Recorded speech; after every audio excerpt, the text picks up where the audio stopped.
Saudi আরবের আকাশ ব্যবহার করে কাতারে ভয়াবহ হামলা চালিয়েছে বর্বর ইসরায়েল।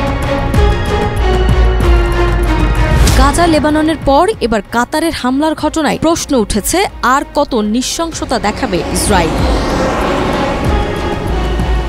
সৌদি আরবের আকাশপথের ওপর দিয়ে কাতারে যুদ্ধবিমান ব্যবহার করে মিসাইল হামলা চালিয়েছে ইসরায়েল। 12 সেপ্টেম্বর দোহায় ইসরায়েলি বাহিনী এই হামলা চালায় বলে মার্কিন সংবাদ মাধ্যম ওয়াল স্ট্রিট জার্নালের বরাত দিয়ে জানিয়েছে ইসরায়েলি দৈনিক জেরুজালেম পোস্ট।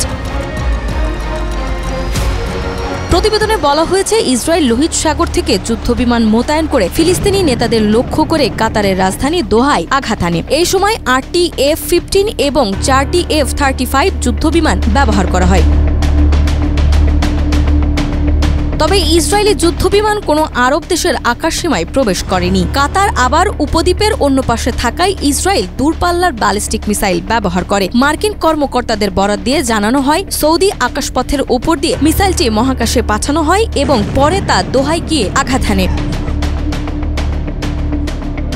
আপনার প্রিয় কাপড়ের যত্নে এলো এনজাইম সমৃদ্ধ Arik silver wash detergent powder, 500 গ্রাম মাত্র 70 টাকা। প্রিমার্ক।